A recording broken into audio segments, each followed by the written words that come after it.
Doppler effect. The Doppler effect. The Doppler effect is motion-related frequency change of wave. Is the Doppler effect. The Doppler effect holds not only for sound waves, but also for electromagnetic waves, including microwaves, radio waves, and visible light. Please use the Doppler effect with microwaves to determine the speed of a car.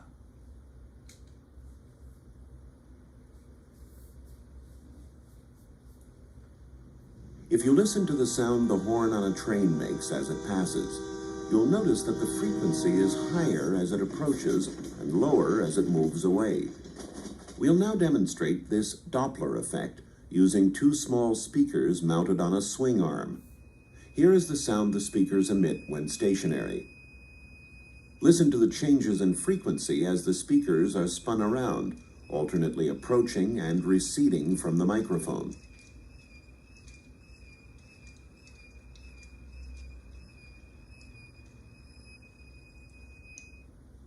This animation shows the sound waves emitted by the speakers when they are stationary and the sound waves emitted when the speakers are moving.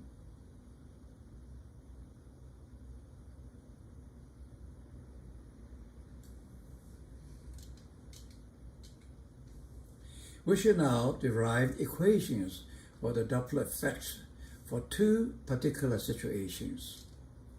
One, for the detector moving and the source stationary, and two, for the source moving and the detector stationary.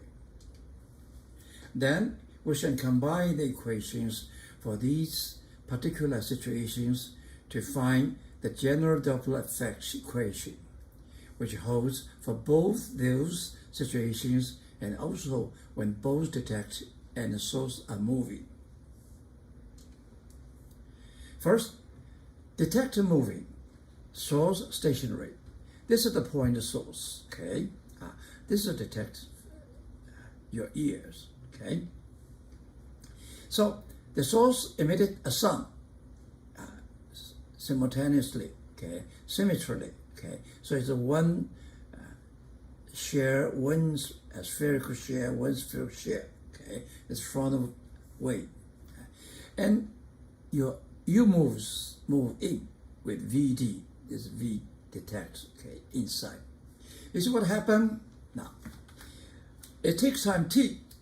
It takes time T if you don't move, okay, and then the speed, the sound from VT, all these will move past over you, okay? It's become this one after T, okay? So the frequency equal to Vt, this distance, divided by lambda.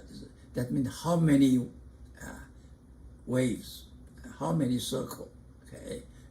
And you divide by t is how many circles per second, okay? And the t cancels out, so the frequency equal to V over lambda, okay?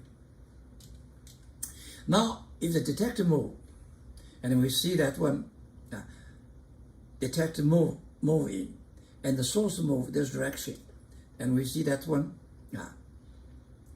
The source move this one, and you move this one. You move at time t is vdt. Your velocity is vd, and this source is vt. So in that is within time t, all these get into the ear. Okay, this is vt plus vdt. All these. So how many cycle? This is a Vt plus Vdt over lambda, how many cycle, divided by T is how many cycle per second. There's a frequency. And when you T change it out, you get the frequency equal to V plus Vd over lambda. This is the detects approach the source, okay? And if we lambda equal to V over F.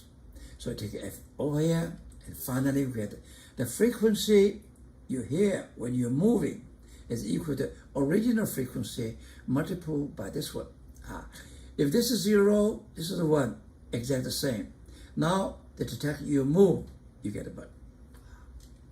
In general, you can leave this one, not only approach it, leaving this one. If you leave this one, you get a minus sign. Okay, so in general, you have plus minus. How do you design the plus minus? The rule is, if the detector moves toward the source, this frequency is larger than the original frequency. If the detector moves away from the source, then the frequency is smaller than the original frequency. Second, which is the source move, detector stationary. What happens when source move? We see when source is here, it emits a sound, and then the sound spread out uniformly and become a sphere. Okay, and then the source move. To the second time, it emitted another phase. So this sound spread another way. You know what happened? It's happening this. The wavelength in this area is smaller than this area because the moving of the sound. Yeah. So what do? You see that the frequency equal to V over lambda. This lambda changes. How it change? In period, okay, the sound goes move Vt, and the source goes Vst. They should minus. So the lambda is deduced. If you look, this lambda is smaller than this size, okay, deduced. And the T is 1 over F, and we put a T equal to 1 over F. And then we put F, move up, we get the frequency you hear equal to the V, this is a sound wave, minus V source, okay? Or if you leave U, this can be positive, okay? So in general, it's frequency V plus minus Vs. How do you decide plus minus? That depends, okay? The minus means, this minus means the frequency increase, okay? They move together, okay? The positive means the frequency decrease. That means they leave together, apart from each other. The general Doppler effect, we put them together. So we have plus minus velocity of detector, minus plus velocity of source. Okay, this F prime is the frequency you get from detector. Okay, when the motion of the detector or source is toward the other, the sign on the speed must give an upward shift in frequency. Frequency increase if we move close together. When the motion of the detector or source is away from the other, the sign on the speed must give a downward shift in the frequency. The frequency goes down. Okay. In short, towards means shift up, and away means shift down. Sample. A rocket moves at a speed 242 meters per second directly towards a stationary pole, through stationary air, while emitting sound waves at frequency 1250 Hertz. Question A. What frequency F prime is measured by a detector that is attached to the pole? Pole does not move. So in this case, we put angular.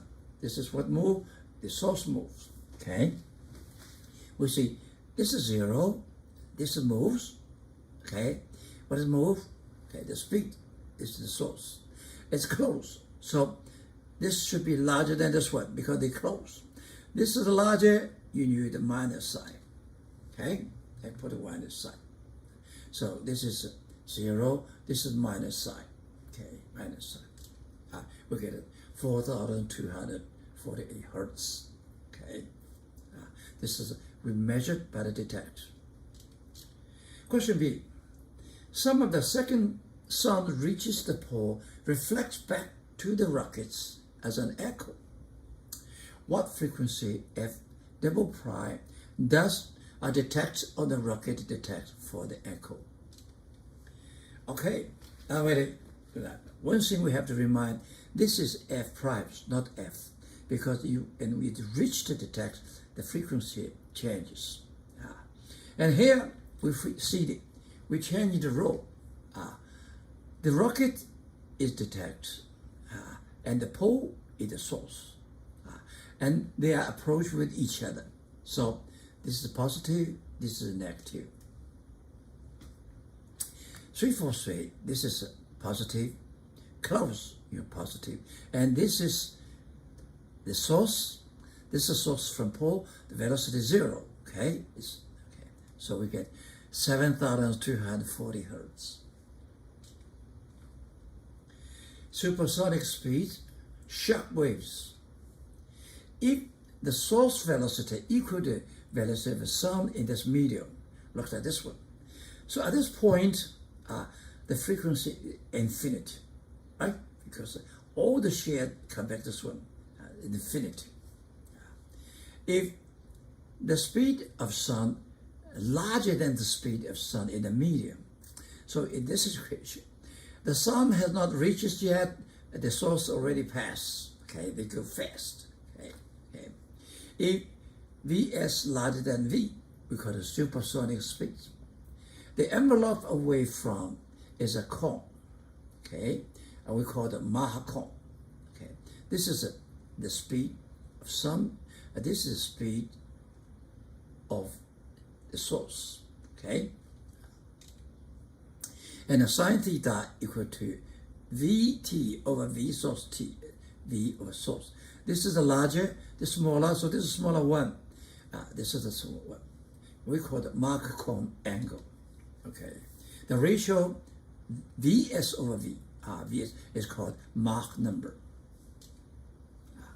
In front of this Mach number, a shock wave is said to exist along the surface of Mach cone. Very sharp, because bunch of waveforms causes a abrupt rise and the fall of pressure at the surface passes through any